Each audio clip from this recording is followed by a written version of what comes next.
Ya, kita calonkan kembali sebagai capres. Selain ketum kami, juga beliau adalah tokoh politik yang paling stabil hasil surveinya di jajaran atas. Dalam bukan 2-3 tahun belakangan, bahkan mungkin kalau Anda cek 15 tahun terakhir itu Pak Prabowo paling stabil dibanding tokoh politik manapun. Ya, rata-ratanya, kalau dibikin rata-rata, Pak Prabowo pasti ada di posisi puncak. Sekarang memang punya target besar. Minimal kita semua ada di pimpinan dewan. Itu pertama. Yang kedua, kita juga punya target untuk ada di pemimpin-pemimpin daerah. Mulai dari tingkat provinsi sampai di kabupaten kota. Ya, saya kira karena menyampaikan kepada saya, ya mesti masa saya bilang jangan, enggak gitu kan, mestinya ya silahkan.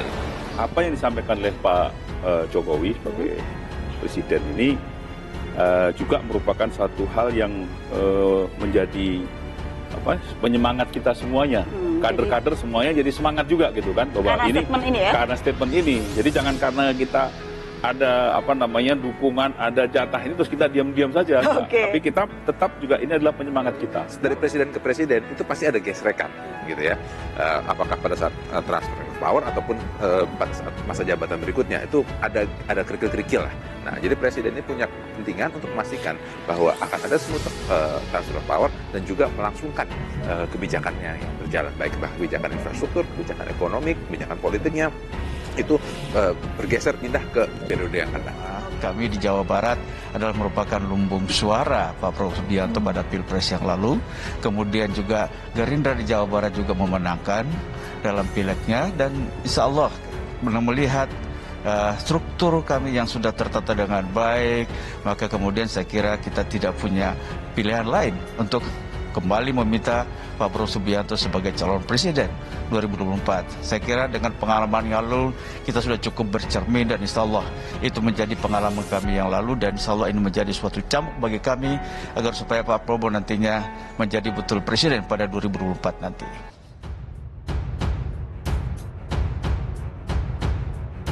Dukung Prabowo pada Pilpres 2024. Komunitas pedagang siap deklarasi di 30 kabupaten atau kota. Komunitas pedagang Pejuang Indonesia Raya Kota Tangerang Selatan melaksanakan rapat koordinasi dan mendeklarasikan diri mendukung Ketua Umum Partai Gerindra Prabowo Subianto sebagai presiden pada pemilu 2024 mendatang. Ketua Papera Kota Tangerang Selatan, Danu Ismoyo, mengatakan Prabowo Subianto dianggap cocok melanjutkan kepemimpinan yang segera ditinggalkan oleh presiden dan memperjuangkan nasib pedagang pasar. Apalagi Prabowo pernah memimpin organisasi pedagang pasar. Sementara itu, Ketua Umum DPP Papera Don Muzakir mengungkapkan, sebagai organisasi sayap Partai Gerindra, Papera akan memberikan dukungan penuh kepada Ketua Umum DPP Partai Gerindra Prabowo Subianto untuk menjadi presiden pada pemilu 2024 mendatang. Secara terpisah, Ketua Dewan Pembina Papera Sudaryono menegaskan bahwa Papera mendapat dukungan dari para pedagang pasar untuk bersama-sama mendukung Prabowo Subianto pada Pilpres 2024 mendatang. Sidang korupsi tambang Mardani Maming didakwa terima 118 miliar rupiah. Pengadilan Tindak Pidana Korupsi pada Pengadilan Negeri Banjarmasin mulai menyidangkan dugaan korupsi dengan terdakwa Mardani H. Maming untuk Mardani Maming. Kamis 10 November 2022, 5 orang majelis hakim menyidangkan perkara bebas Bupati Tanah Bumbu dan Bendahara Umum PBNU itu secara virtual. Dalam surat dakwaan Jaksa Penuntut Umum KPK, terdakwa Mardani H. Maming disebut menerima uang sebanyak total 118 miliar rupiah secara bertahap lewat pembayaran tunai dan transfer antar bank.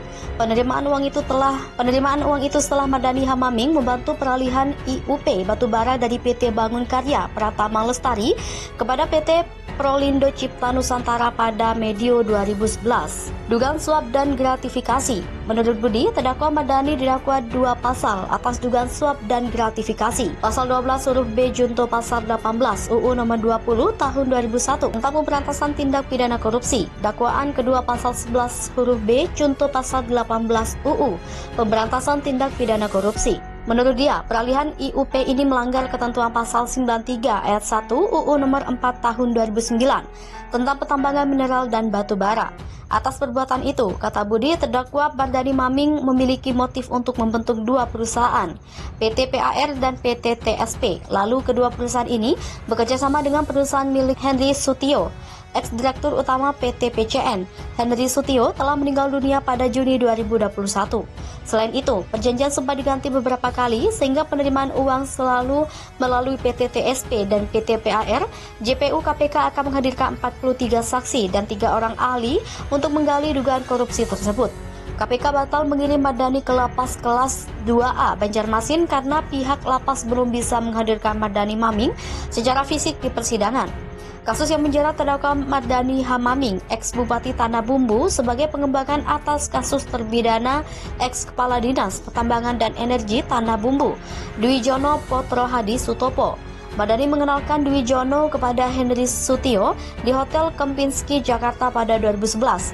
Pertemuan itu bermaksud memuluskan peralihan IUP batubara dari PT BKPL ke PT PCN. KPK diminta segera putuskan status Anies di kasus Formula E. Juru bicara Sinergi Merah Putih Effendi mendesak Komisi Pemberantasan Korupsi segera memutuskan status Gubernur DKI Jakarta Anies Baswedan di kasus Formula E.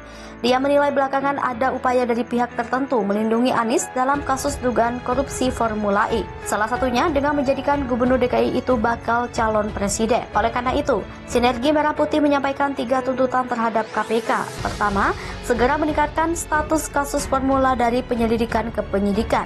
Kedua, meminta KPK secepatnya menetapkan Gubernur Anies Baswedan sebagai tersangka. Sinergi Merah Putih juga meminta KPK bekerja secara independen dan transparan tanpa terpengaruh oleh intervensi dari pihak manapun dalam menangani kasus Formula E. Sebelumnya, Sinergi Merah Putih telah melakukan aksi demo mendesak KPK segera menuntaskan kasus dugaan Formula E.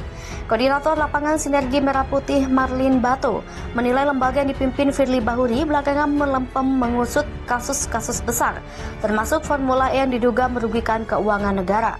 Dia menilai KPK kebanyakan dalih dalam menyelidiki kasus itu, sebab dia meyakini penyidik lembaga anti rasuah telah mengumpulkan begitu banyak bukti. Selain itu, KPK juga telah memeriksa Anies Baswedan terkait dugaan korupsi Formula E, tetapi kelanjutannya tidak jelas. KPK tidak takut mengusut Formula E. Wakil Ketua KPK Alexander Marwata sebelumnya sudah menegaskan lembaganya tidak takut mengusut kasus dugaan korupsi Formula E Jakarta. Alex juga memastikan KPK tidak terpengaruh oleh isu politisasi atau kriminalisasi yang berkembang di luar lembaganya. Dia memastikan KPK tetap melanjutkan proses penyelidikan kasus dugaan rasuah Formula E. Penyelidikan itu bertujuan untuk memastikan apakah kasus Formula E Jakarta perkara pidana, pelanggaran administrasi atau hanya perdata. Reuni 212 propaganda singkirkan Ahok. Dugaan penistaan agama yang dilakukan oleh Basuki Cahayapurnama, mantan Gubernur DKI Jakarta yang saat itu sedang menjabat, cukup membuat huru-hara dan stabilitas politik bergetar. Dalam video resmi Pemprov DKI Jakarta, Ahok meminta warga tidak khawatir dengan kebijakan yang akan ditempuh pemerintahannya jika tidak terpilih kembali. Namun ia menyisipkan ayat 51 surat Al-Maidah, rupanya kalimat yang dia kirimkan kontroversial. Semua media online bernama Media NKRI menyebarkan video melalui media sosial. Pada 2 Desember 2016, ribuan orang yang dikoordinir oleh berbagai ormas Islam mulai berdemonstrasi. Mereka tidak hanya dari Jakarta, ibu kota, tetapi juga dari daerah lain di Indonesia. Kekuatan perkasa itu bersatu untuk menuntut penjaraan Ahok. Hadir pula Presiden Joko Widodo dan Wakil Menteri Yusuf Kala melakukan sholat Jumat bersama peserta lainnya. Kapolri Tito Karnavian yang saat itu menjabat Kapolri juga menghidupkan kembali aksi tersebut. Polisi terus mengusut di tengah aksi massa menuntut tuntutan atas ucapan Ahok. Polisi kemudian menetapkan Ahok sebagai tersangka dalam kasus penistaan agama. Menko Polhukam saat itu Wiranto menanggapi rencana reuni akbar Himpunan Alumni 212 pada 2 Desember di Monas. Wiranto tidak hanya menghafal prasyarat untuk melakukan tindakan, tetapi juga mengkomunikasikan keberadaan tindakan yang dilakukan. Wiranto menegaskan warga boleh berdemonstrasi selama tidak mengganggu ketertiban umum. Said Akil juga menjelaskan mengapa 212 tidak disebut sebagai gerakan Islam. Salah satunya Pilkada DKI Jakarta yang digelar dalam 2 bagian. Persaingan berlangsung sengit dengan panggung yang dihiasi gelombang demonstrasi besar-besaran dan pemenjaraan petahana Basuki Cahayapurnama alias Ahok.